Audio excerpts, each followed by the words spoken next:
Assalamu alaikum wa rahmatullahi wa barakatuh. Bismillah, alhamdulillah, wa salatu wa salamu ala rasulillah wa ala alihi wa sahbihi wa man ihtada bihada. Wa nashhadu an la ilaha illallah wahdahu la sharika lah. Wa nashhadu anna Muhammadan abduhu wa rasuluhu. Allahumma la ilma lana illa ma 'allamtana innaka antal alimul hakim. Allahumma 'allimna ma yanfa'una wanfa'na bima 'allamtana wa zidna ilma. Allahumma iftah ilayna hikmatak wa anshur alayna rahmatak ya dhal jalali wal ikram. Wa sallallahu ala sayyidina Muhammad wa ala alihi al-kiram wa la hawla wa la quwwata illa billah al-aliyyul azim. Bismillah. Bismillah. Our topic of discussion today, inshallah, will be the vision of Nabi Sulayman, the vision of King Solomon, Nabi Sulayman alayhi salam.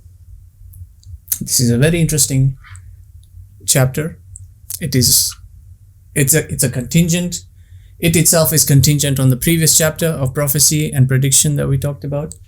And it is also, the following chapter is contingent on this chapter.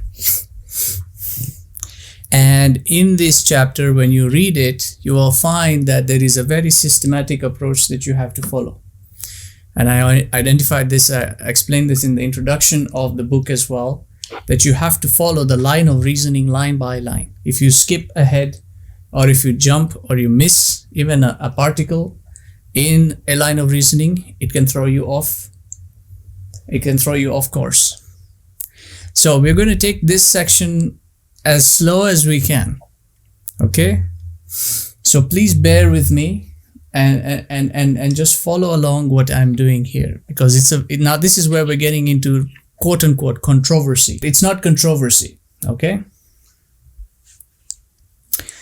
So we begin by saying that it is true that things are often known by their composites, by their names, attributes, and their definitions and descriptives. But we also say that things can also be known by their opposites. And this is a scholarly principle. The scholars say, فَبِضِدِّهَا تَتَبَيَّنُ الْأَشْيَاءُ. Things are known by their opposites. So if you want to know what something is, by knowing what it is not can also help you to arrive at what it is. In theology, this is called via negativa. So if you take, let's say, Surah Al-Ikhlas, if we just take one ayah from that. If we say, قُلْ هُوَ اللَّهُ أَحَدٌ, we affirm a conclusion there. Allah is one. But we can also arrive at that conclusion by saying Allah is not many. And He is not composite of parts into one. So by saying what He is not, we affirm what He is. You see? You understand how that works? This is what we mean. فَبِضِدِّهَا تَتَبَيَّنُ الْأَشْيَاءُ. Things can be known by their opposites. But we ultimately say that things are truly known by their purpose. Things are truly known by their purpose. So you can examine the logos of something by applying logic, okay? And asking, what is it? How does it come to be? Is it this or that? Okay? Then you can apply the ontology of something in understanding its ontology. What is it really? How is it really coming to manifest? What is its nature? Then you can apply the telos of something. So that was the ontos. You have the logos, the ontos, and the telos. The telos gives you the purpose of the thing, and that's studied under its teleology. What is its purpose? That's what truly helps you arrive at the finality of the thing, of what it is. It's not just the outward form. There is an inward reality, and that inward reality has a purpose of being an inward reality. Likewise, the outward form also has a purpose of being an outward form. And so we say that rather a thing cannot be fully known without understanding its purpose of being and the foundational prerequisite of that purpose. Similarly, we cannot know everything about Ad-Dajjal simply from the title Ad-Dajjal. We introduced the title Ad-Dajjal. We defined the term. We looked at the lexicology of the word, right? But that alone doesn't suffice us in knowing what a thing is. We can't just know it by its name or its title or its descriptive. Okay? And now, if we look closer at mankind's creation, in the Quran, Allah subhanahu wa ta'ala says in Surah Al-Baqarah, what did He say? وَإِذْ قَالَ رَبُّكَ, what did He say unto the angels? لِلْمَلَائِكَةِ إِنِّي جَاعِلٌ فِي الْأَرْضِ خَلِيفَةً. I am going to place in the material world, this ard, a Khalifa. What is he denoting over there? What is He giving you over there? Not what's happening. He is not defining the body of the human being. He didn't say man. He didn't say human. He didn't say man or woman. He was not referring to the form that the human being is going to take. He was referring to the purpose of that human being or that creature that He's going to place in the world. Okay? He's giving you the purpose of it. He declared the purpose of this creation before even mentioning what this creation is going to be, before even forming this creation. He declared its purpose. And so we say that ultimately everything in the material world is but an outward form, okay, that is erected to represent an inward meaning and a purpose. And this is another scholarly principle also. One of the poets said, إِنَّمَا الْكَوْنُ مَعَانِي قَائِمَةٌ بِالصُّوَرِ كُلُّ مَنْ يُدْرِكُ هَذَا كَانَ مِنْ أَهْلِ الْعِبَرِ. Beautiful poetry. That indeed the world is but meaning erected in form. The meaning comes first, then comes the form. Whoever understands this is from the people of Ibar, the people of discernment. And so we say that meaning comes before the form. The meaning comes before the form. The purpose is what gives the form its requisite. Okay? Function defines form. So the organs, like in the body, the organs take on that form due to their function. They need to be in that form to function, to fulfill their purpose. And this is again another scholarly principle. Al-ma'ani qabla al-mabani. Okay?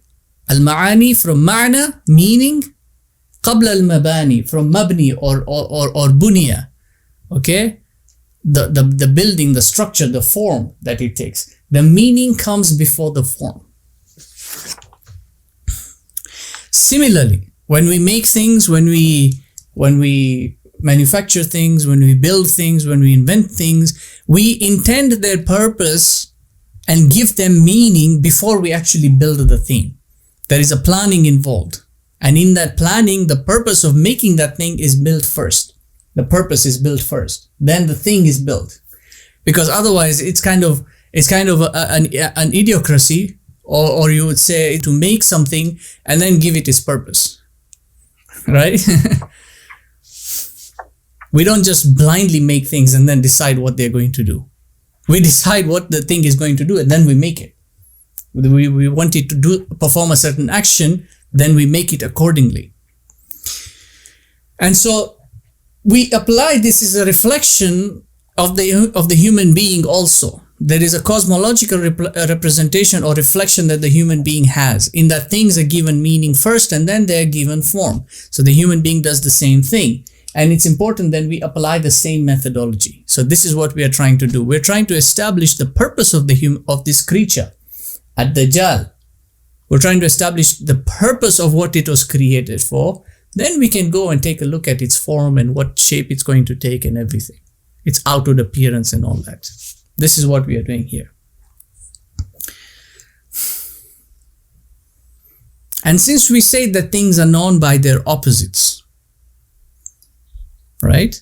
Which is why we want to say that first, in order to understand the true Messiah, or rather we must first understand the true Messiah so that we can then understand the purpose of the false Messiah. And this is the overall theme of the book.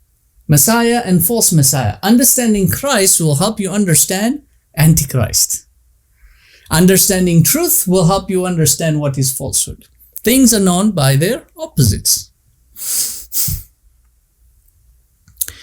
So we need to understand the purpose that makes him a Messiah, because that is the same purpose that the false Messiah will seek to impersonate. This purpose begins and ends with the children of Israel, with the Jews. So now we have to understand, and I mentioned this before, a pivotal event. We want to understand a pivotal event in the history of the Jews, or rather at that time they were still the children of Israel, the Israelites. We want to understand what is the pivotal event that caused a turning point, that caused things to go a different direction, right? The naive perception of good and evil is always limited to the object. This is the naive perception. Evil, or the understanding of evil, is limited to the object. So when somebody does something wrong, you condemn the person rather than condemn the act. You see, we tend to judge the person rather than judging the action. Likewise, for example, when there is a prohibition against alcohol, we condemn the alcohol. Rather, the prohibition is not on the alcohol, the prohibition is on you performing the action of consuming the alcohol. That's where the prohibition is. The prohibition is not on the alcohol. Allah created the alcohol. It's part of His creation. He's put a prohibition on you from consuming it. It's the action of consuming alcohol that's prohibitory. This is what I mean. It's a naive perception of putting the evil on the object rather than the action of evil itself, because evil is an action. Evil is not an object. It's not a thing. There's no one thing you can point and say evil. No, it's the action that is evil. Likewise, hatred is always directed towards the man performing the action rather than the action itself. In similitude, all evil in the world is directly attributed to the devil. Even though the truth of the matter is that the devil did not invent evil. He didn't bring about evil. He just continued what was already there. He just did an action that was already defined as evil. He only carried it forward. All the evil that man does is not the devil's responsibility. His is just a suggestion to do it. The evil is your responsibility when you do it. You are responsible for it. You are the one who's going to be held accountable for it. Because it's the actions and the deeds that will be judged. It's the actions and the deeds that will be judged. And because those actions and deeds are tied to you, you will be judged. This is why we say you will be judged, because the actions are tied to you. But in reality, it's the actions and deeds that are going to be judged. Okay? And with this, we find that evil existed before the devil existed. As some of the Mufassirin have said, that there was a race before mankind whom they classify as the jinn. Others, like Ibn Kathir, said there were other races before that as well. Okay? So there were already races of prior creations who are already causing bloodshed and corruption. This is one of the meanings of the tafsir of the ayah in Surah Baqarah. أَتَجْعَلُ فِيهَا مَنْ يُفْسِدُ فِيهَا وَيَفْسِكُ الدِّمَاءَ. This is one of the meanings. You see that there is a comparison that is being made. Are you going to place one who's going to do the same thing that the other one did? Right? So there were other races who came before, other creations who were who did evil, and there was evil. It was known to be evil because the world existed before the human being was brought into it. The world existed before the jinn were created and brought into it. And this is a world of causality, and in the world of causality you have both possibilities and necessities, and you also have impossibilities. But likewise, you also have up and down. You have left and right. You have right and wrong. You have good and evil. It's a world of causality. It can go either way. You have one of two possibilities that can take place. Something can be good or something can be evil. And so Iblees consciously chose to take a path that was displeasing to Allah subhanahu wa ta'ala. So one can deduce that despite this continual outward devotion, Iblees, he had an outward devotion of Islam. Darkness always stirred his heart, the result of which was disobedience through envy and arrogance, manifesting in disparity, which earned him eternal banishment from the heavens, as well as earned him the title of Iblees, the one who despaired. That's what it means. That name, the word Iblees, means the one who despaired. Now, this may appear as sympathy for the devil, but it's not sympathy for the devil. I'm just trying to prove a point here. It does not change the fact that Iblees was a devout servant from the jinn who took the wrong path. There was a measure of good contained within him that eventually was lost because of his continual arrogance and his defiance. Why are we doing this? Why are we bringing out all this? Because there is a comparative to be made. The Dajjal cannot be compared to Iblees insofar as comparing apples to oranges. The very definition of his title, Ad-Dajjal, as the deceiver, as the impostor, is testament to his being. If the devil lies and deceives, he does it out of choice. It's his choice. He's given a choice. He has a will. So if he's lying or deceiving, he's doing it out of choice. If the human being lies or deceives, he's doing it out of choice. And when we say out of choice, means that they are capitulating to evil. In other words, they are not making the choice to do good. They are capitulating to evil. They're giving in to evil. Okay? So if Iblis disobeyed, he disobeyed Allah out of his own free will. He disobeyed Allah out of his own will, out of his own choice. The Dajjal, on the other hand, lies and deceives because it is an inherent trait in his nature. Without that inherent trait, he ceases to be Dajjal. This is his trait, it's his nature. He has to do it. He doesn't have a choice in the matter. He has to lie. He has to deceive. If he doesn't lie and doesn't deceive, then he is no longer the Dajjal. You see now why we're making that comparison. Now there's a reason behind this as well. This creature, whom we are calling the Dajjal, lacks the essence of humanity that bears the element of emotion, guilt, or shame associated with sinful action. Mankind as a creation of Allah was not created to be inherently evil. Rather, he was created to be good, but then he chooses to capitulate to evil. And so a human being would consciously debate and deliberate before sinning. Even if that deliberate would not be present at the time of committing the sin, it will always come back to haunt him afterwards. And this is because the human being has a soul, has a heart that is capable of both thought and emotion, and is capable of critical analysis and the ability to make a choice, and is consciously aware, or some are not consciously aware, but say that the human being is aware that ultimately his choices or her choices will eventually define who they become. So we say in this regard, the wrong choice can turn an innocent man into a murderer. The wrong choice can turn an innocent man into a murderer. And the right choice can turn the same murderer into a righteous person. It's all about the choice, and the human being has been given the choice. أَلَمْ نَجْعَلْ لَهُ عَيْنَيْنِ وَلِسَانًا وَشَفَتَيْنِ وَهَدَيْنَاهُ النَّجِدَيْنِ.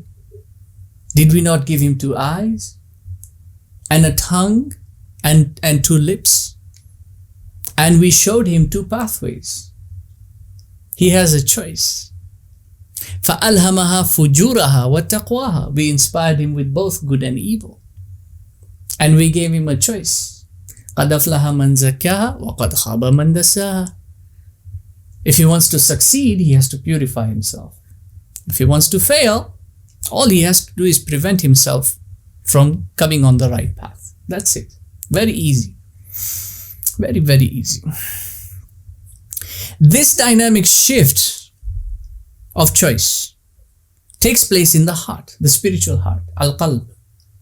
And it gives mankind its humanity.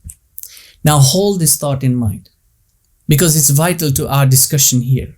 And it's also vital to understanding the ontological nature of the Dajjal, which will then lead us to the teleological purpose of the Dajjal. We want to understand why Allah subhanahu wa ta'ala has sent this being to cause this much fitna, this much trials and tribulations on us. We want to understand that.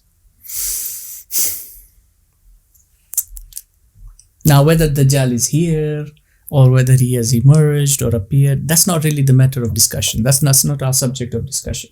We are not speculating over those matters. And I have had the displeasure of witnessing many great pointless debates, emails on top of emails being sent to me. Okay? Giving me all these theories as well. Dajjal has appeared here, and this person is a Dajjal, and this person, that other person might be the Dajjal, and the signs are clear. But I have also witnessed the disgusting, the foolishness with which people, condemn innocent children, innocent infants born with deformities like anophthalmia. Do you know what's anophthalmia? It's a deformity of being, it's a medical term. It's a deformity of being born with one eye, only one eye in the center of the head. Instead of the body, the fetus developing two eyes, it develops only one eye. Then you get all these bloody Muslims going and taking pictures and posting it on the internet, or Dajjal has been born. Subhanallah. Subhanallah. It's not right. That's an innocent child. That's an innocent person. You don't know if he's the Dajjal. Just because he's been born with a deformity like that does not make him a Dajjal. Understand, this is why we are studying this study. It's not just about looking for his one eye or a tattoo on his forehead written kafir. That's not what it's all about. There's a deeper aspect to this. This is why we're dedicating so much time and effort into studying this subject. These kinds of speculations should be avoided. Should not get into these kinds of things. Anyway, so we're now looking at that pivotal point in which the Banu Israel had a turning point in their history. And we're not referring to the turning point that we talked about, I believe it was in the first or the second session, the first session, with regards to the Banu Israel accepting or rejecting Isa alayhi salam. No, this happened much earlier in their history. And it began with the establishment of the Khilafah that was entrusted to Dawood alayhi salam. Allah subhanahu wa ta'ala said in Surah Sad, Ya Dawood, inna ja'alnaka khalifatan fil ard, fahkum bayna an-nas bil haqq, wa la tattabi' al-hawa fayudillaka an sabilillah. O Dawood, indeed we have established you as a khalifa in the ard. Now this is what I mentioned before. It's different from what's in Surah Baqarah, because here the khalifa is contextual to state khalifa, to governance in the land. Fil ard, khalifatan fil ard, not fil ardi khalifa. There's a difference in the terminology. And which ard is it being referred to here? Al ard al muqaddas. This is where Dawood was established. So judge between the people with truth. And so here you see also the conditions of a true khilafah. There is judgment, and then there is judgment, and then there is truth.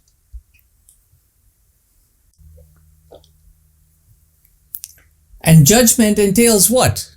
Justice. So the foundations of a true khilafah is justice and truth. These are the two foundations. And don't follow your hawa, your whims, because they will lead you off the right path. They will lead you off the path of sabilillah.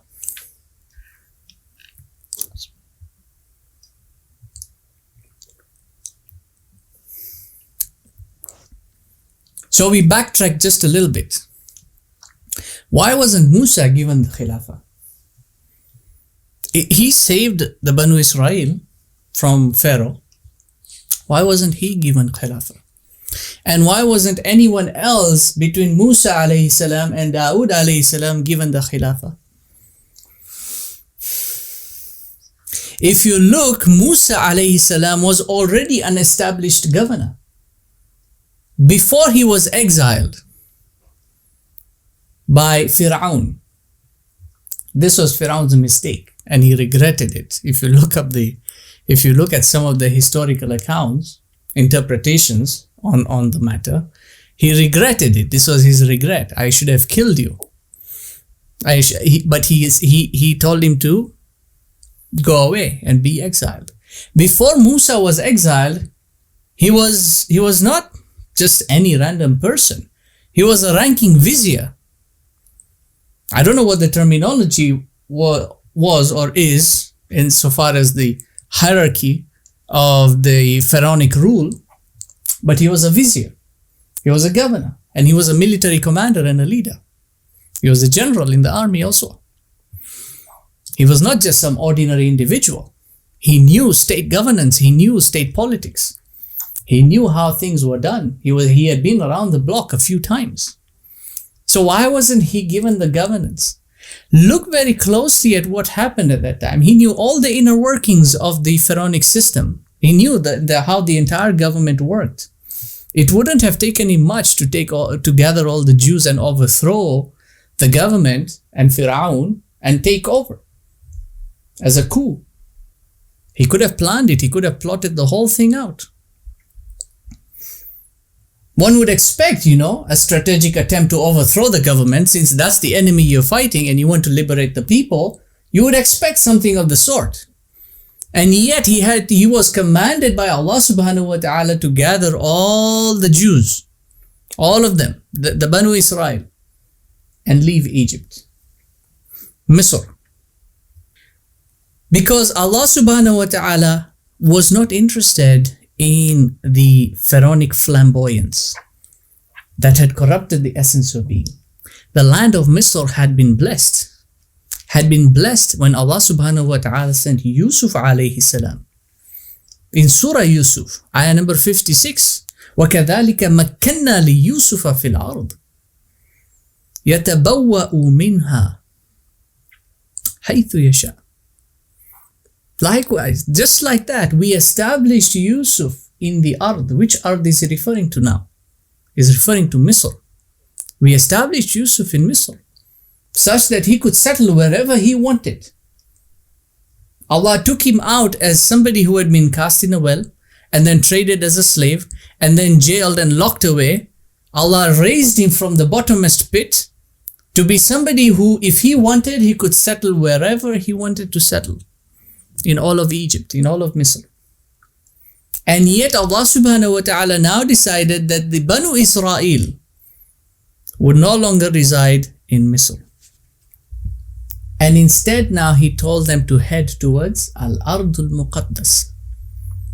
And now we see here a monumental events taking place.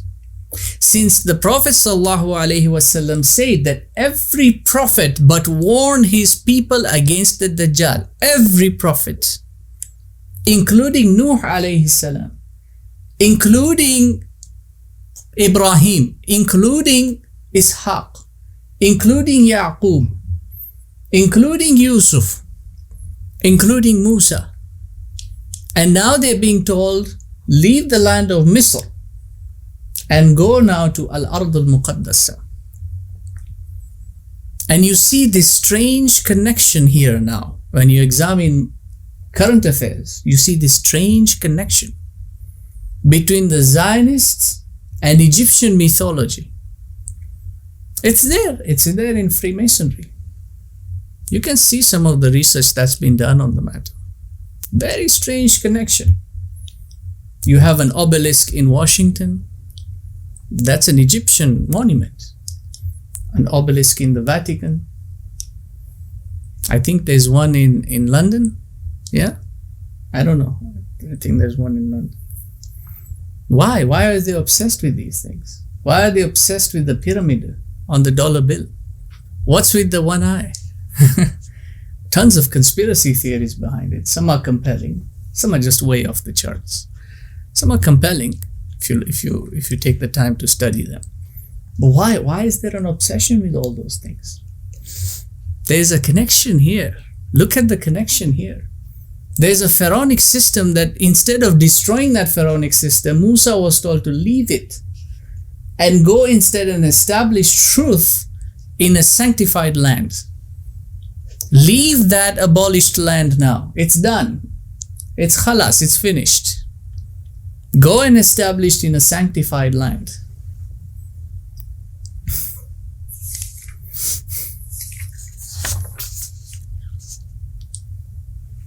So subsequently now down in history, we find something interesting. That when Musa alayhi salam wanted to enter the Holy Land and he told his people, "Oh my people, come let us enter the Holy Land that Allah has ordained for you." Allah has ordained for you. It's in the Quran. The Holy Land has been ordained or was ordained for the Jews. Yet you never hear the Jews using that as testimony. Why? Why don't they use that as testimony? It's in the Quran. The Holy Land it was given to them. But was it given unconditionally? No. No. It was not given unconditionally. We're going to take a look at that in a short while. So the Jews were never established up until the time when Dawood alayhi salam was appointed. And then he established the state of Israel. That kingdom was then inherited by his son Sulayman alayhi salam. And Israel was hence proclaimed the land of milk and honey, abundance in wealth and prosperity, with a political control over the entire civilized world at the time. The entirety of the civilized world at that time knew the state of Israel. And you can see this might and control that Nabi Sulayman had in the land. You will read between the lines when you look at the recounting of the Queen of Sheba, Bilqis, and this political dynamic that takes place between Sulayman alayhi salam and Bilqis, two leaders, two rulers. It's not just a story. Don't approach it as just a story. This is history. This is documented history in the most authentic text you could ever find on this earth. Read between the lines. Understand what's happening here. It's not just a marvelous story of glass floors and beautiful throne being, transported, teleported. It's not just the wonder aspects of it. Read between the lines. You will see the might and control and the political dominance that Sulayman held over the entire civilized world at the time. Recognize this, that there has been let me repeat that, there has been no similitude of that might and dominance ever since Sulayman alayhi salam sat on that throne. Not a single civilization in history has come close to achieving what Sulayman alayhi salam, the power and control Allah subhanahu wa ta'ala had given him. No other civilization has ever achieved that in human history. Even Prophet sallallahu alaihi wasallam was asked whether he would like to be a prophet king like Sulayman, and he would be given power, or he would like to be an obedient servant, and he chose that. He chose the latter. I want to be a humble servant. No other person has ever been given that control. And now somehow they want to build that control. This is a pivotal event in human history pertaining to the Dajjal. It's a pivotal event in human history, because we find that during Sulayman's rule, something very crucial, very vital took place that altered the history of the Israelites permanently. And this was when Nabi Sulayman alayhi salam was given a crucial decision to make. A critical decision to make. In the same surah Sad, وَلَقَدْ فَتَنَّ سُلَيْمَانَ وَأَلْقَيْنَا عَلَى كُرْسِيهِ جَسَدًا ثُمَّ أَنَابَ. And we tested him, we tried him, Sulayman, and we placed on his kursi, his throne, a jasad. And when he saw that, he immediately turned to his Lord. Rather, thumma anaba. After he saw that, thereafter, he turned to his Lord. Now we are going to examine what is this jasad. What is this jasad that Sulayman saw? There are many different interpretives. We're going to look at those interpretives. And we're going to give an opinion of our own. And understand that this is my opinion. Okay? Remember what I said before. It's my opinion. Simple as that. I have looked at the line of reasoning. We're going to look at the scholarly reports from this as well. We're going to put two and two together. The Arabic word jasada, okay? Jasad denotes something that is itself lifeless, empty, a hollow shell of a body. Jasadiyu means bodily, corporeal, fleshy, material, carnal, or sensual. It's the outward element. The term jasad also means to render or to represent or to symbolize, to incarnate, to embody something in corporeal form. So there is a tangibility to it, a materiality to it. Okay, that's what a jasad is. Now it's comparative to a jism, jismun, and jasadun. The difference between the two terms is the meme and the dal. Okay. Now in the metaphysics of the language, in the language itself, you can apply the genus, the species, and the differentia. The genus of the term is the jim in the word. The genus of the word is the jim. Okay. The species is the seen. Now, in order to understand what the species is, to determine the species, we have to apply the differentia. What differentiates the two species?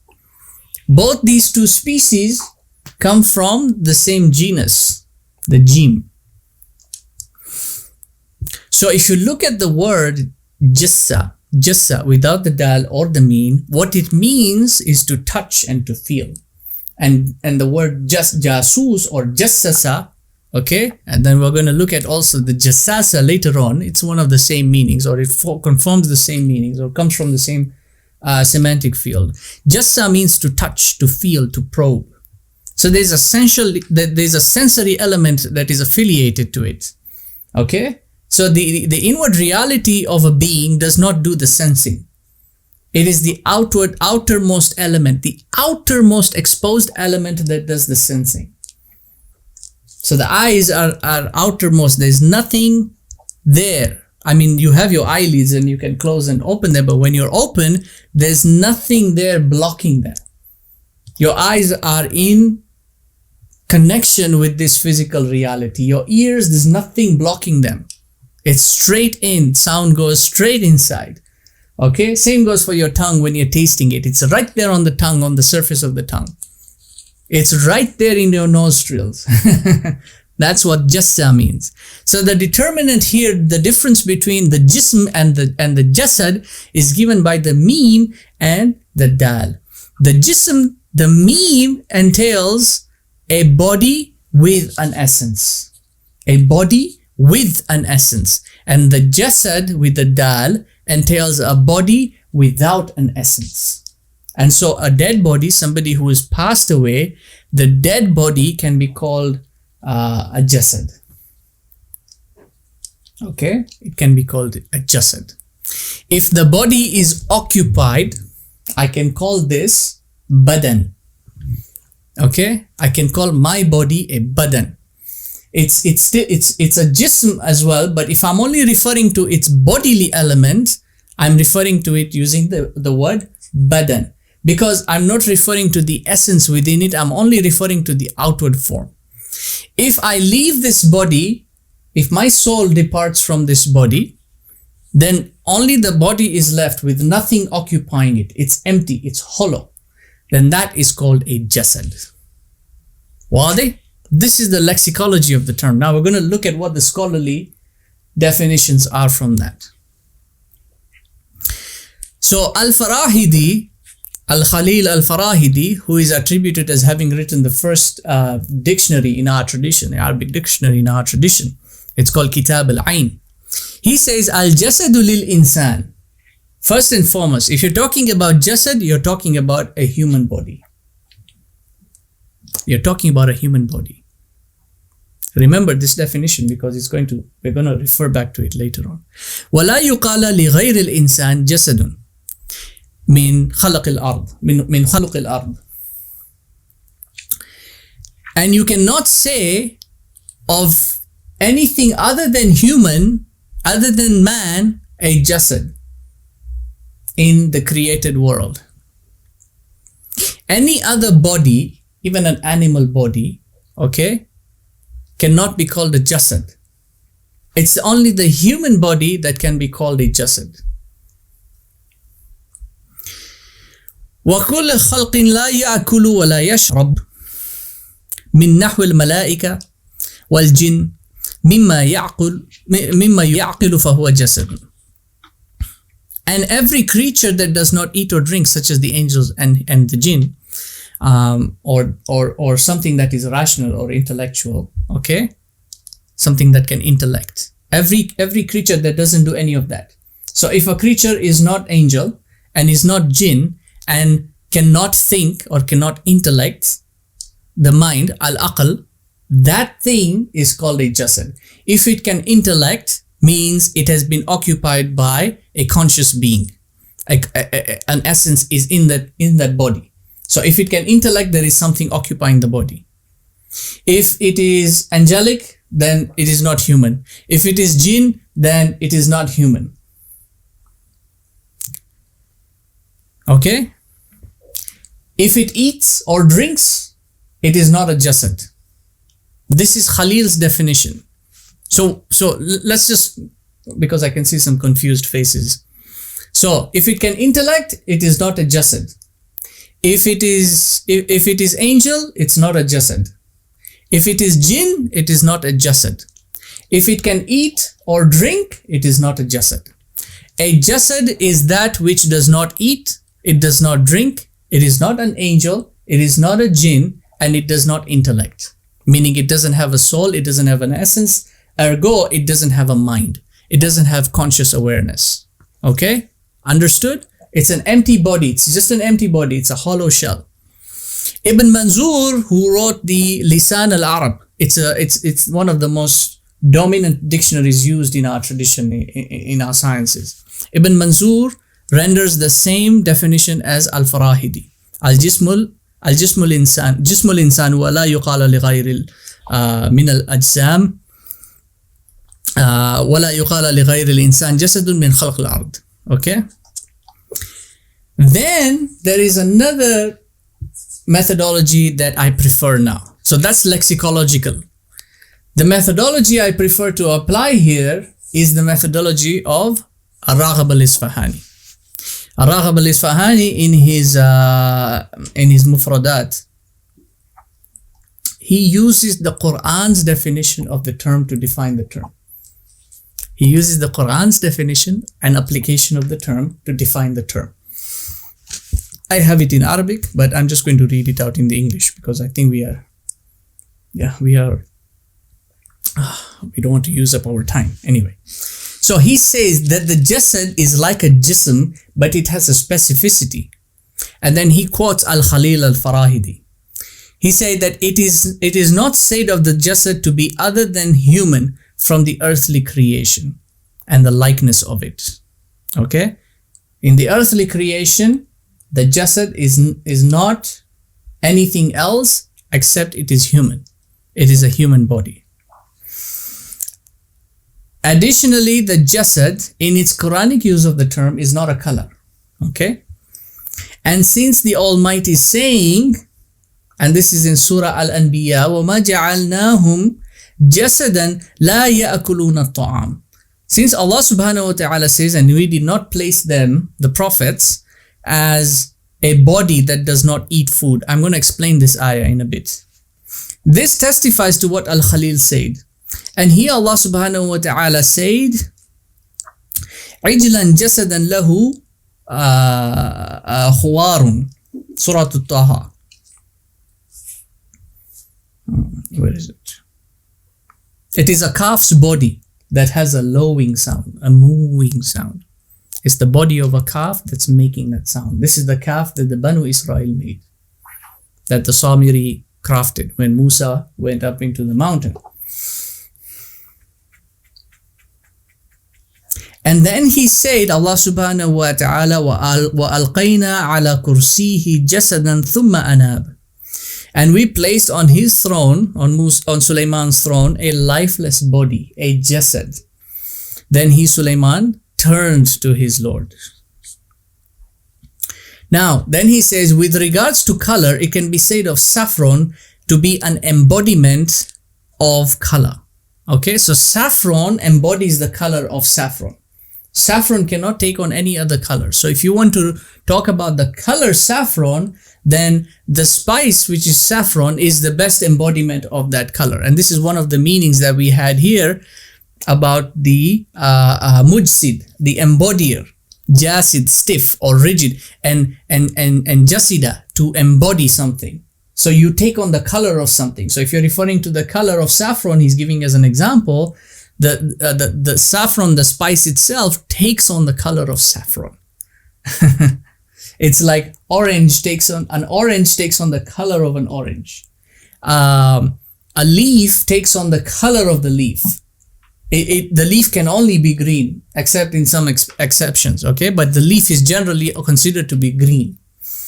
Now, so the Holy Quran has used the term jasad in only 4 places. Twice Allah subhanahu wa ta'ala has used with regards to the calf that was made by the Israelites, which is defined as empty and hollow and makes a lot of noise. That noise is meaningless. It's a meaningless noise. It has no substance. It's just wind passing through it that makes that sound. This is in Surah Al-A'raf and then Surah At-Taha. Okay? So that's twice. And then once in reference to the jasad in Nabi Sulayman's vision, which is in Surah Ta'ad. And then lastly, with regards to the prophets being human. This is in Surah Al-Anbiya. They are not hollow beings. By example of which, we would say that jasad-like creatures do not eat or consume food like human beings do. Okay? In all instances of the use of the term, on the account of all the scholars of Islam, including those who are mentioned above, the ones that you will find in the references over there, it relates to a body that is human in construct and lifeless. It is not a jinn, it is not an angel, and it's not necessarily mankind as a species. It is just human in outward form and construct. This is what we want to arrive at. What are we arriving at as a conclusion? As a conclusion, we want to say that the Dajjal is a jasad. Dajjal is a jasad. Understand my words very carefully. I am not saying that the Dajjal is the jasad that Nabi Sulayman saw on his throne. I am saying that the Dajjal is a jasad. This is a descriptive that I am applying here. So follow along with me in my line of reasoning and you'll understand here. Because the methodology I have applied is the same methodology of Ar-Raghib al-Isfahani.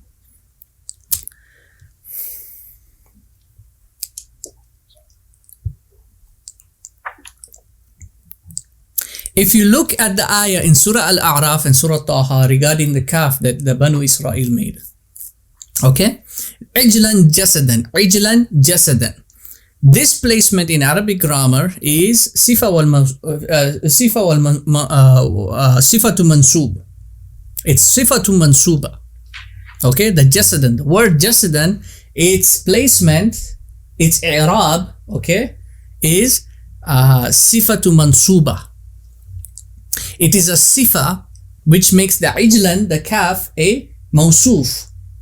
Okay? So it is a sifa, it's a characteristic, it's an attribute. Okay? It's an attribute to the calf. So jasadan in this context of the calf is used as an adjective. Let's put it in terms that we understand. As an adjective. It's not a noun. It's an adjective. And it is in the mansub state, meaning it is in the accusative state for those who know grammar. This is the descriptive quality of the thing qualifying the description. It is the descriptive quality of the thing that is qualifying that description, which is the kaf. So the kaf was jasad, meaning it was hollow and it was empty. This is the description. Understand? In the second instance, with regards to the jasad in the vision of Nabi Sulayman, its placement, its i'rab in the grammar is ismun mansub. It is a noun in the accusative state. In the case of the kaf, it's a descriptive, it's an adjective. Here it's a noun, it's an object. And it is in the accusative state, which means that in the first state we are dealing with a description, and in here now in this case we are dealing with the thing itself. So since we are now dealing with the object, we need to look for in the Quran somewhere else that Allah has used the same term in the same i'rab or placement, and its meaning in that placement will give us the meaning in this placement. So the determinant here is the fourth instance that this word has been used in the Quran, and that is in Surah Al-Anbiya, ayah number 8. Allah subhanahu wa ta'ala says, وَمَا جَعَلْنَاهُمْ جَسَدًا لَا يَأْكُلُونَ الطَّعَامَ وَمَا كَانُوا خَالِدِينَ. Okay? Here also, the word jasadan is ismun mansub. Allah subhanahu wa ta'ala says, and we did not make them, the prophets, he's referring to the prophets, we did not make them a hollow body, not consuming food, nor were they immortal in flesh. The translation doesn't do it justice. I even written it there. It doesn't do it justice. But what it essentially means, as Allah is saying, is that the prophets were not made as just empty, hollow bodies that do not consume food. Nor are they immortal in the earthly realm. Okay, so the word jasadan here is ismun mansub. And the word la ya'kulun is a na'at. So you have na'at and man'ut. Na'at is the descriptive. Man'ut is the thing that is being described. Okay? So jasadan is the man'ut. La ya'kulun is the na'at describing the man'ut. Okay? Then you have the particle wow. The wow there, وَمَا كَانُوا خَالِدِينَ, is known as al-wa'u atifa. It is a conjunctive which connects the phrase مَا كَانُوا خَالِدِينَ to be connected to the previous statement. جَسَدًا لَا يَأْكُلُونَ. And so if we were to render the meaning of this statement, we would say, what closest in English would fit the meaning, is that the jasad is a body that does not consume, nor is it immortal. It is a finite body, perishable in this world, it has no continuum in the akhirah, and it does not consume food like a human being. It doesn't require that kind of nourishment. I can see some minds working now. Yeah, we'll get to those theories inshallah. We'll try to address them, okay? To the limits of our understanding. We don't want to speculate on matters just like that. But there are compelling arguments to that capacity. There are compelling arguments. I mean, given the advancement of technology itself, given having seen what we have seen, the greatest impossibilities of human history. I mean, our predecessors would never have imagined what we are seeing in reality.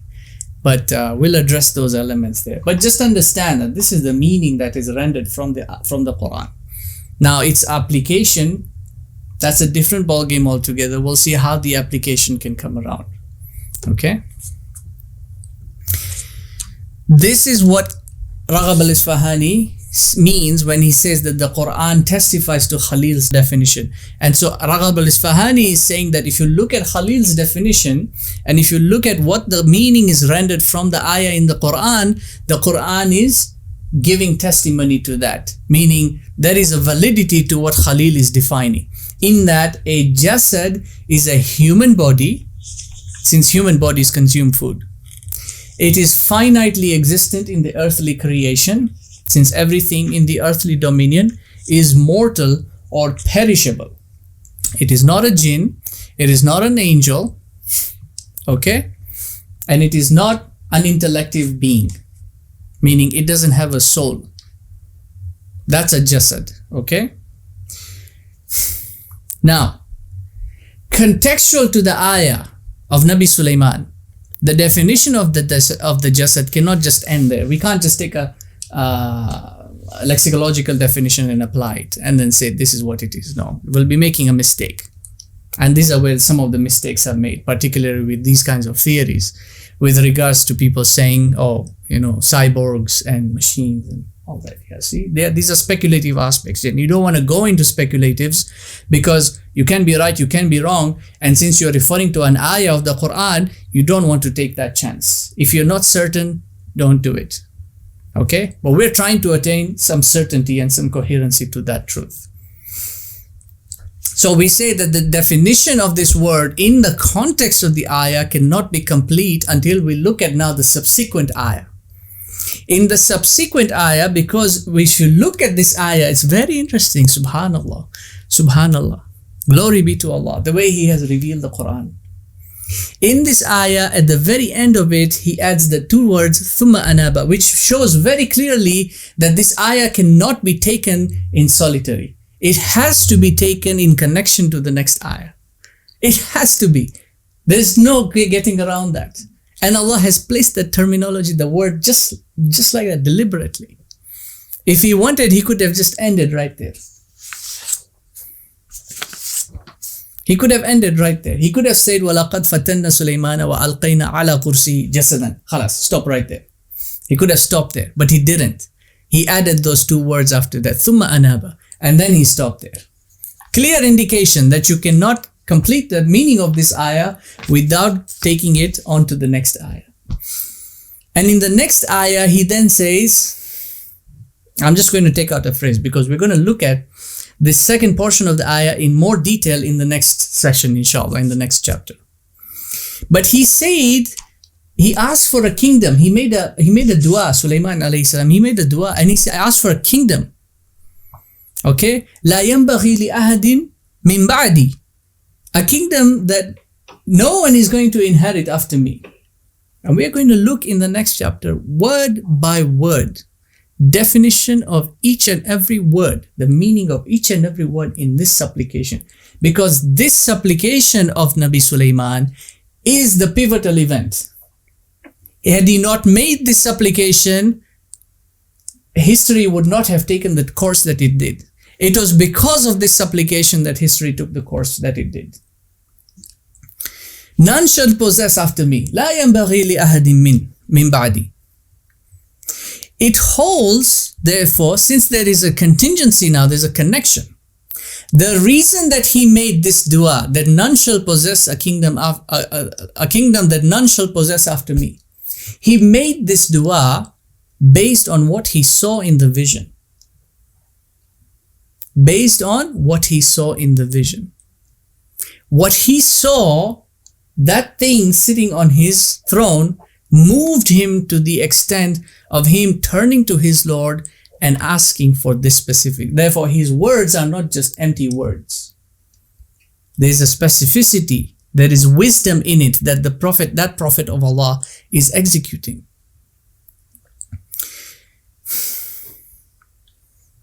It holds that he would pray for this on the premise that the thing he was shown in his vision, occupying his throne, was undoubtedly seeking to take his place as a king and a prophet.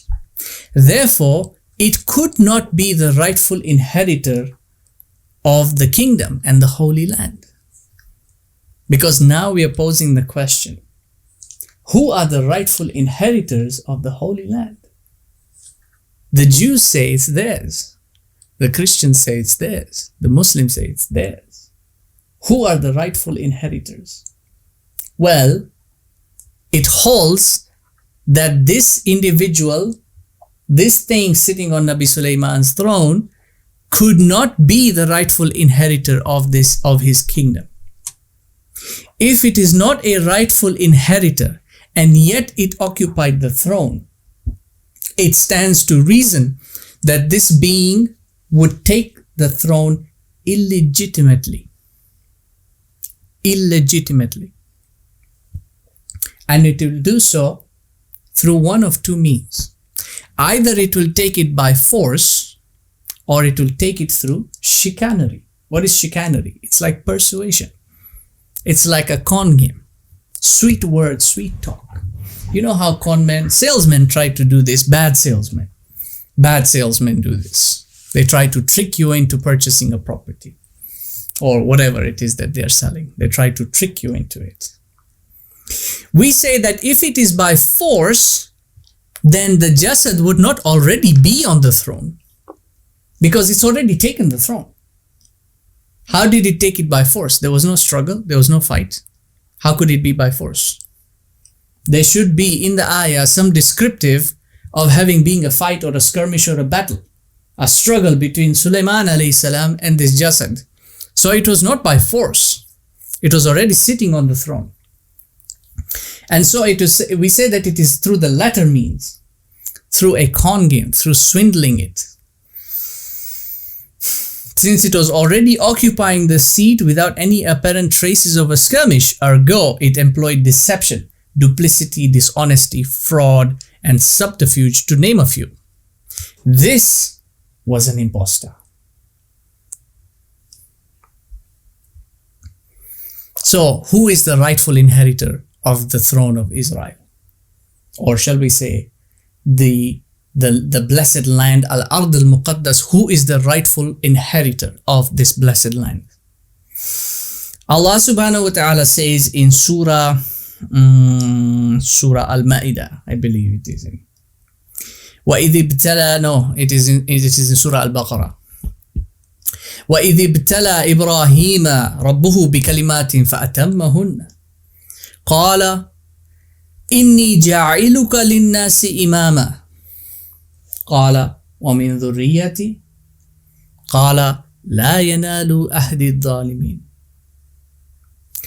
When Ibrahim was tried by the word of his Lord, by the ordainment of his Lord, and he succeeded in those trials, his Lord said to him, Indeed, I will make you an imam, the leader of mankind.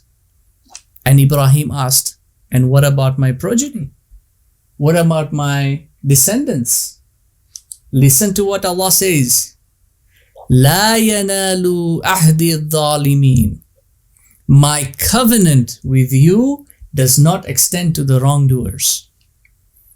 This covenant that he's making with Ibrahim alayhi salam as the leader of mankind, to hold that dominance, that power and control over the civilized world, does not extend to the wrongdoers.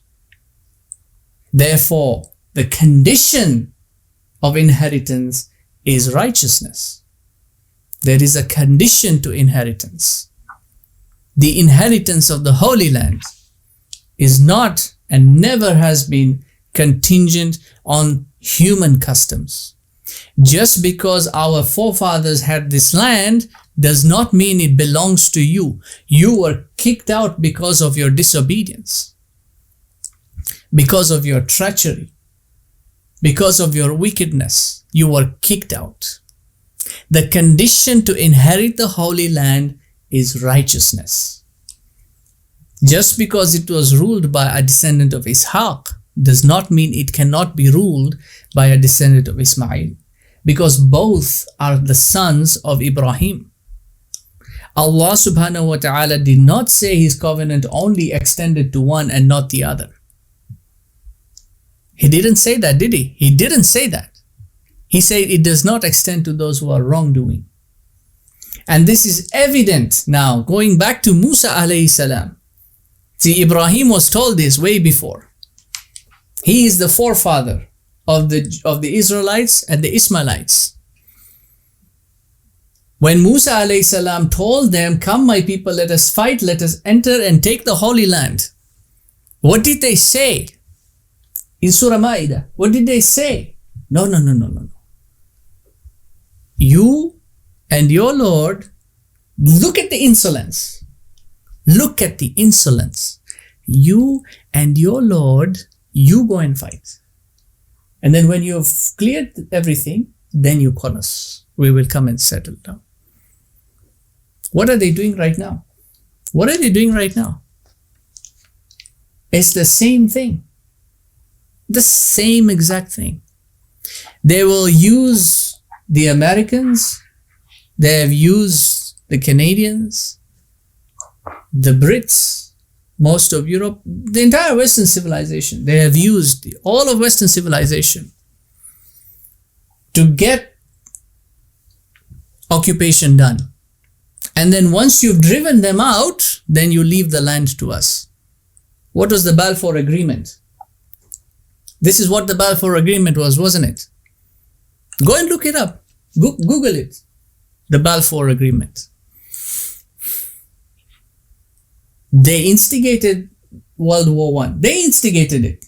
Let's not hide behind facts only. They instigated it. It was a conspiracy. Not all conspiracy theories are wrong or bad. This was a conspiracy. They caused it to happen. And then when they staged it in such a way as to get what's known as the sick man of Europe, the Turk, to get involved as well, the Ottoman to get involved. Why? Because the Ottomans had control over the Holy Land. They knew that they could not occupy the Holy Land so long as the Ottomans were in control. World War I was not about the Germans or the Brits. The Germans and the Brits were just on the front lines, or the French, or the Russians who got involved afterwards. World War I was to get the Ottomans expelled from the Holy Land. That's what this whole thing was about. Countless millions of lives lost just so they could get the Ottoman Empire out of play. So that once the Ottoman Empire was out of play, the country that they would then stage to take control over the Holy Land, who would quote unquote win the war, okay, would then hand it over to the Jews willingly. This is documented. Go and look it up. No conspiracy here. This is fact. They don't like it, they don't like it. It's their own history. This is what they did. And as Britain was now on the brink, it was on its knees, they told the Brits what? What's his name? Rothschild. What did he tell the Queen and Lord Balfour? I will get the Americans to get involved in the war on your side if you promise to give us the Holy Land. And then they got the Americans involved. But Britain had reached such a state that the sterling pound could no longer hold any water. So financial powers was also changed now from the Brits and now given to the Americans. And this is how the dollar gained strength to become the new world currency. Something happened, however, along the way that they did not anticipate. And that was Hitler's retribution. And so thus came World War II. But they succeeded insofar as getting the Ottomans removed. And so 1924, between 1917 and 1924, it was essentially a political struggle to now just finally, because the Ottomans were now on a completely losing state. It took them that much of a time to just finally give it up. And the betrayal came from within. An agent of the Zionists, a Freemason himself, Mustafa Kemal, a Freemason himself. You think I'm making this up? Go and look on their records. He's there as a registered Freemason of the 33rd degree. Go and look it up. Mustafa Kemal. All these Turks who are putting up his statues and worshipping him. They're worshipping him. I don't like speaking ill about the Turks or the Ottomans in that regard, but you have to say where they went wrong. You have to. This is it, because this is factual and it pertains the most monumental event to take place in human history. So we have to call it out. There's no hiding behind the Muslim name. They're worshipping Mustafa Kemal. He betrayed them from within, got rid of the Khilafah or the Caliphate. Let's call it the Caliphate because that's what it was called, the Caliphate. The one thing that stood between the Jews and the Holy Land. But they did not account for Hitler's retribution. And that hit them hard. And that is why they could not occupy the Holy Land until after World War II ended. Up until 1947, when all the British mandates and the French mandates drew out the lines between in the Middle East, when they were occupying the British mandate of Syria and the French mandate of Syria, because they also wanted to establish a pipeline coming in from the Kuwaiti oil field all the way across to Tel Aviv so that they could ship out the oil that they would use. Anyway, I'm getting into a lot of semantics. My point, my point is that they have only succeeded through these kinds of means. It is blatant blasphemy and treachery that they would say that, and they've continued to use the same tactics throughout their history. No, we are not going to fight. You and your Lord go to fight. When your Lord has performed such a miracle, He just saved you from a tyrant. He just saved you from Pharaoh, who was chasing behind you. And the Nabi who performed this miracle in front of your eyes and took you from slavery to freedom is still there amongst you, is still there in your midst. And you should then respond with such arrogance and insolence. That is not the attribute, the behavior of a righteous person or a righteous people. And therefore the inheritance of the Holy Land was taken from them. They were banned. For how long? For 40 years. They were banned. Such that Musa alayhi salam himself could never enter the Holy Land, and he never did. He could see it from far. And he asked his Lord, "Oh my Lord, show me the Holy Land, I want to see it." He said, "You can see it from afar, but you cannot enter it."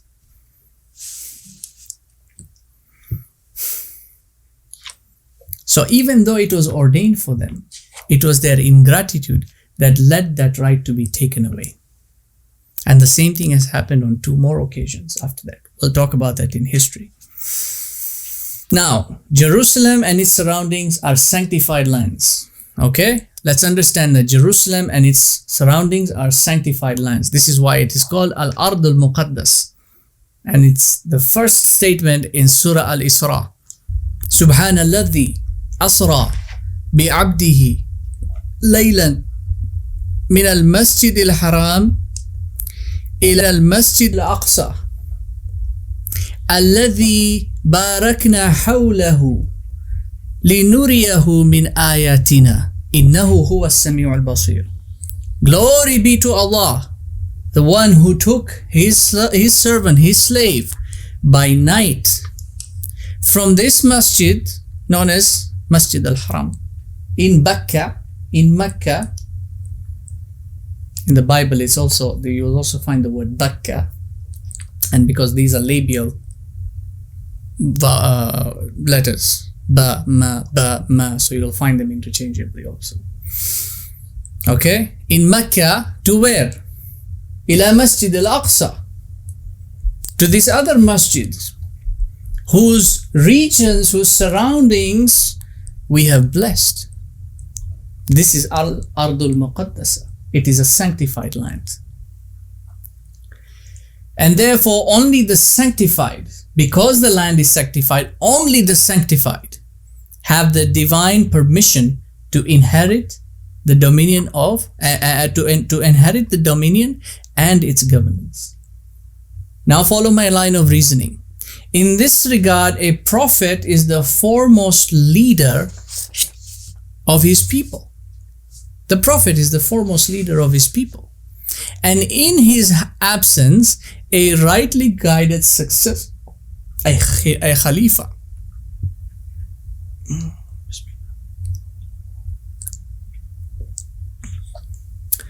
A rightly guided successor, a Khalifa, may take custody. But if the Prophet is still alive among his people, a Khalifa cannot be said to be the leader, because a Khalifa cannot outrank a Prophet. Additionally, a sanctified land can only be governed by a righteous ruler, and human sanctity is best maintained at the prophetic level, in the prophetic line. If a prophet succeeds another prophet, like Sulayman succeeded Dawood, then leadership is handed down along the prophetic line. Understand? So we argue that a common man cannot rival the rank of a prophet. And therefore the figure that Sulayman saw in the vision could not be a common, a jasad of a common man. Could not be the body of some common man. It's a very specific body. It's either a prophet, which it is not, because a prophet would not rival another prophet. Okay?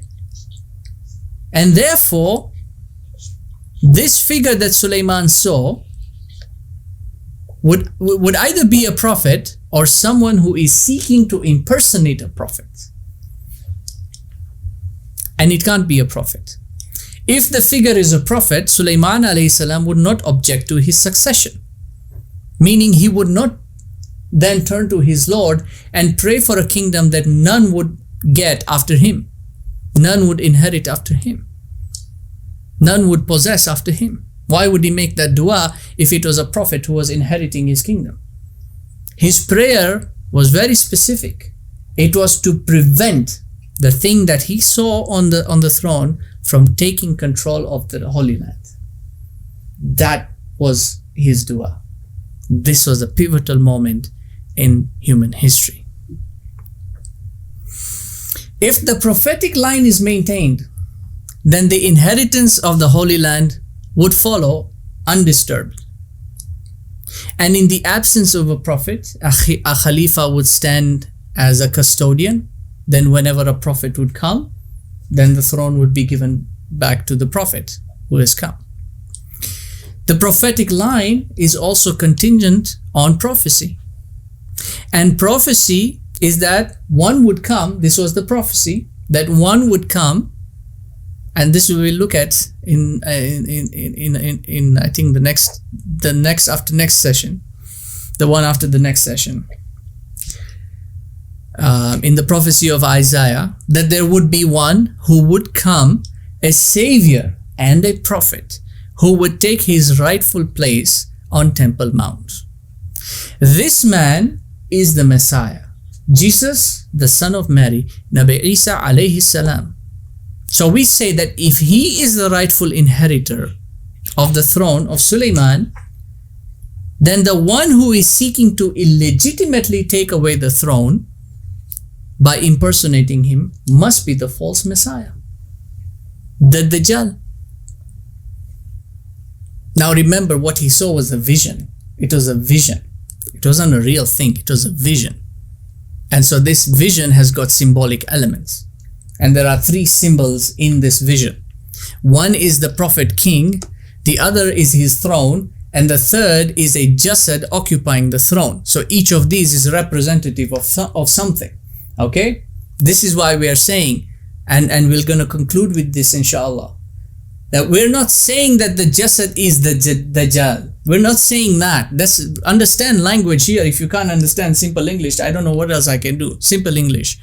The Dajjal is not the jasad, or the jasad on Sulayman's throne is not the Dajjal. This is a symbolic representation that the Dajjal would be a jasad. Would be a jasad. And this jasad is going to seek to impersonate a true prophet of Allah subhanahu wa ta'ala. Now, and so like I said, this is what we want to conclude with. And you can read the rest of the disposition in the text, inshallah. Most of the tafsir and the commentaries which we'll look at will have an opinion in there that this jasad interpreted is a shaitan, is a demon. While others have suggested that the jasad on Sulayman's throne is one of his deformed children. And this is derived from a hadith sahih in Bukhari and in Muslim as well. So you can look up this hadith. I've put the reference in there. However, if you look at that hadith, you will find that there is nothing indicative of a direct correlation between the two events. Nothing in the hadith shows that that hadith and its events are related to what is being accounted in the surah, in the Quran. And there is no commentary that I have come across that states that. Neither have I come across any tafsir that references this particular hadith, that what Sulayman saw on his throne was one of his deformed children. Now it's a sahih hadith, so we accept it in its grading of sahih. What we are saying here is that there is no correlation between the hadith and the ayah. Khalas, there is no correlation. It's not there. So you can try and find it. If you find it, please, I would love to see it, but it's not there. Okay. Now, additionally, Imam al-Bukhari did not put this hadith in his Kitab al-Tafsir. This is the second evidence. The first evidence is that there is no correlation between the two. The first evidence that it's not Sulayman's deformed child. The first evidence, there's nothing in the hadith to say that this is related. The second evidence is that Imam al-Bukhari, who recorded the hadith, did not put it in his Kitab al-Tafsir.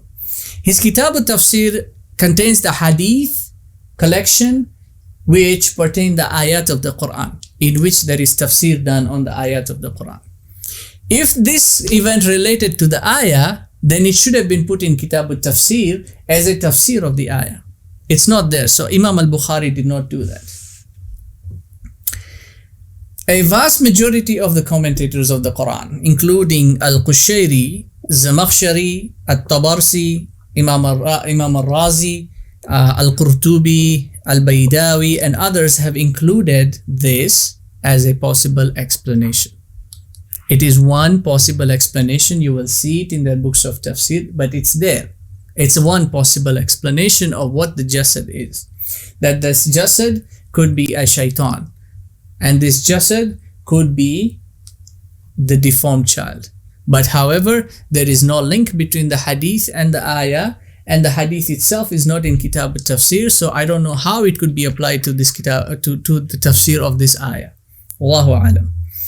I'm just giving you what the scholarly views are to this, and we are going to conclude with this inshallah. Fakhruddin al-Razi further has compiled all the various opinions, including these two and many more other interpretives that have been drawn regarding this jasad. And he's divided them into two categories.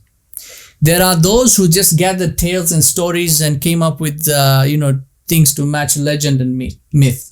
So he put those into one category. This is the genius of Imam of Fakhruddin al-Razi. And then there are those who have disposed their views with valid line of reasoning and evidential weight. He's put that into a different category. So we are concerned with this second category. Okay? The explanation that we have given in this chapter is a contemporary explanation. It's a contemporary opinion. And it takes into account the paradigm shifts in human history along with linguistic evidence to support the idea that the jasad is an indicative of the Dajjal. It's not the Dajjal, it's an indicative of the Dajjal. It's a symbolic representation of the Dajjal because this was a vision. Sulayman saw a vision. Okay? But let's assume that we take into account these other two definitions as well. Okay? If we say that the jasad is a shaitan based on the dominant opinion, then we may also affirm that the Dajjal is a shaitan because he is not an angel. He's not an angel, and therefore he's a demon. And likewise, human beings can become angelic or can become demonic. So if you want to say that the jasad on the throne is a shaitan, then we can still use that interpretive. And we say that the Dajjal is a shaitan. He's a demon. Because why? Because he's not an angel. and he can't be an angel because what is on the throne, it's a jasad. It can't be an angel. Now, if you look at the tafsir, most of the dominant tafsir, the opinions, the valid opinions, they don't use the word jinn. They use the word shaitan. And this conforms with Khalil's lexicological definition, that the jasad cannot be jinn, and it cannot be angel, and it cannot be something that intellects. But human beings can also be demonic. And jinn also, by the way, can be demonic and can be good. There are good jinn, there are evil jinn. So a jinn can also be good and can also be evil. If we say that the jasad is a deformed body, which is the second dominant opinion based on the hadith, if we assume that that's a valid position, okay, then we may equally say that the Dajjal is a deformed being. Remember, he's one-eyed. Don't forget that. He's one-eyed. He's a deformed being. He has a deformity. So if you want to say that the jasad is a deformed body, then we can also say that the Dajjal is a deformed being. Now, both of these interpretives drawn from the symbol of the jasad can be applied to the Dajjal. There is still a contingency between those. Conclusively, we would say that the Dajjal is a jasad. Even if he is not the jasad who is sitting on the throne, okay, he's still a jasad. And this now we will look at in the next chapter, inshaAllah. Because remember, the ayah has a continuum. We want to look at now the continuum aspect. The next ayah is what we are going to examine in the next chapter, in the next session, inshaAllah. So we are making this is our opinion, this is our interpretation, and we have presented this interpretation based on the tafsir of the scholars, and then based on the ta'wil of the scholars, and then we have given our line of reasoning. Now, if you have a counter theory, follow the same epistemology and give us your counter theory. Let's end here, inshallah. The next one is going to be very interesting. I know I took a bit longer than I had intended, but inshallah, we will look at the next one in more detail, inshallah. سبحانك وبحمدك نشهد أن لا إله إلا أنت نستغفرك ونتوب إليك ربنا تقبل منا إنك أنت السميع العليم وتب علينا يا مولانا إنك أنت التواب الرحيم برحمتك يا أرحم الراحمين بارك الله فيكم والسلام عليكم ورحمة الله وبركاته جزاك الله خيرا. We'll see you guys in the next session, inshallah. Assalamu alaikum.